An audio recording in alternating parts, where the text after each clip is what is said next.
entity, because it wanted to give certain rules of auditor independence for public interest entities. And you know, it was impossible to come up with a global definition of what is a public interest entity that would fit all circumstances. So the code is devised in a way that requires ICAB to interpret this and come up with the more specific definition that's appropriate for Pakistan. It must include all listed entities. It must include any entities that might be defined by regulation or legislation as public interest entities, or whatever is the same equivalent phrase that's common and understood in Pakistan. Any entity which, whether it's publicly listed or not, by regulation or by legislation, is required for the auditor to comply with the same set of independence rules as if it was a listed entity. And this is where it becomes more not just the ICAB decision, but those of you who are in public practice in the audience, your decision. You are encouraged to determine whether there are other clients that you have in your portfolio of clients that you think should be treated as if they were public interest entities. And it's impossible for a national or international code to say that. But are there other clients where, because you have a large number of interested parties or a wide range of stakeholders, you should think about them as if they were a publicly listed entity?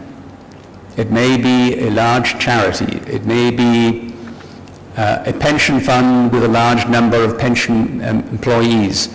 Even if it's not regulated that they must be regarded as public interest entities, maybe you should think that they should be. So that definition is a little bit open and needs to be considered by each and every person. And then we get to the tough bit. Okay, so you have this group of entities now that your clients that are defined as public interest entities. And under the old rules, it was very clear what the rotation requirements were. If you have a public interest entity, it said the lead engagement partner must rotate periodically. It was observed that that wasn't enough. So for example, if you have a Pakistani company with two operations, one is based in Lahore and one is based in Karachi, but the audit report is signed here in Karachi, but you rely on another auditor, whether it's your firm or another firm, to do the work in Lahore. And let's say, for example, that in fact 65% of the operations or 70% of the operations are in Karachi and 30% in Lahore. Under the old model, you as the signing partner in Karachi were the lead engagement partner, and you had a responsibility to think about rotation. Under the new rules, who are the key audit partners? The key audit partners who handle significant parts of the operations of the overall audit. And if you had a 65-35 split, I would suggest you'd have to think very hard about whether in fact the audit partner in Lahore is not a key audit partner, along with you, who might be signing the consolidated report here in Karachi. And so defining who the key audit partners are becomes quite significant, because the new standard says all of the key audit partners need to rotate. Now, this is not going to be easy in many countries of the world, perhaps including this one, and is going to require some careful thinking about from each and every one of you as you look at the individual clients that you've got and decide what rotation is necessary. There was an increased restriction on non-audit services, which auditors are not permitted to carry out as non-audit services if they're the auditor of the company. I think that your current code, based on the 2006 code, was more restrictive than the 2006 code. But your technical committee would be looking at how the IFAC code has moved from 2006 to 2009, and what, if anything, that means for your code. And there are other guidance around the fact that the securities regulators in many parts of the world are very worried about the role that key audit partners play in developing new business within the audit client, albeit that they don't do it themselves.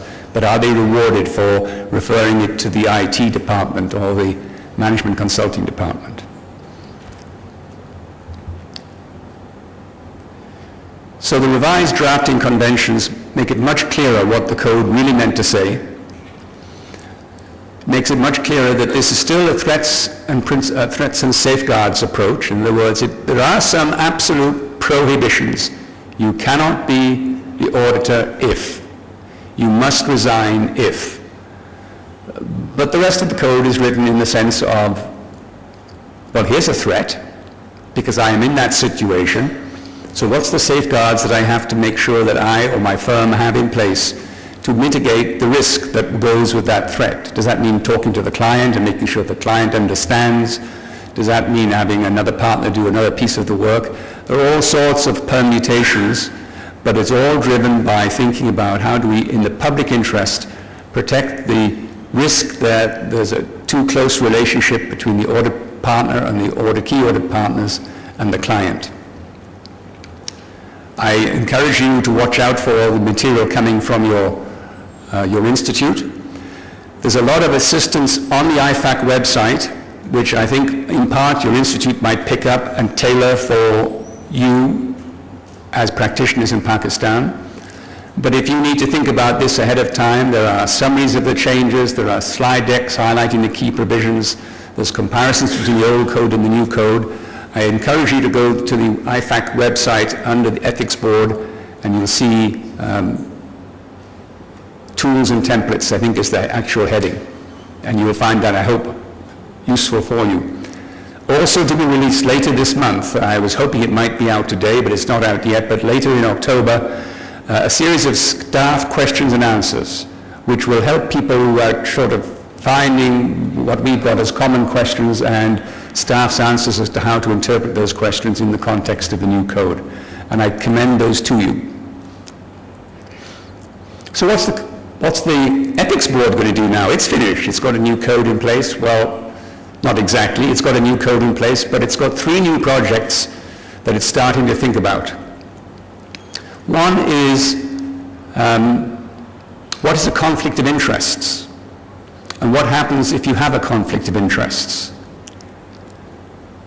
It becomes very clear as we talk about it that it's difficult to define what is a conflict of interest. It's a different thing in people's minds and different definitions in people's minds. So the board is going to have to come up with a clearer definition of what it means by a conflict of interest and decide whether it can only happen if you're already in a relationship with a client, or can it happen if you have something conflict with a former client? And does it matter what third parties think, regardless of what you believe from your perception or even what your client thinks from his or her perception? This is not going to be an easy project, but it's clearly one that there's a need for some further guidance on. It's not currently covered in the code. The second project involves everybody in this room, whatever it is that you do in your professional life, whether you are the chief financial officer of an entity, whether you are an auditor, or any other role that you play. The question we keep getting asked, and the perception that regulators around the world have around this issue, are varied in the extreme. What should you do if you come across something that you think is a fraud, an illegal act? Whether you're the chief financial officer or the auditor. Clearly, as an auditor, we've got auditing standards, and those are the responsibility of the auditing board, and the ethics board is not going to do anything to touch those. There's the ISA 240 and the ISA 250. Those will remain in place.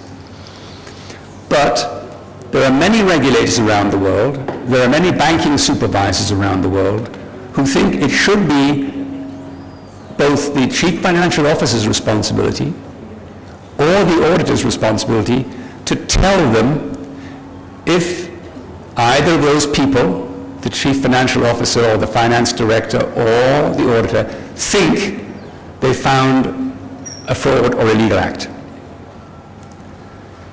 So if they have, then what should they do? Well, we have laws in many countries that deal with whistleblowing, but it's not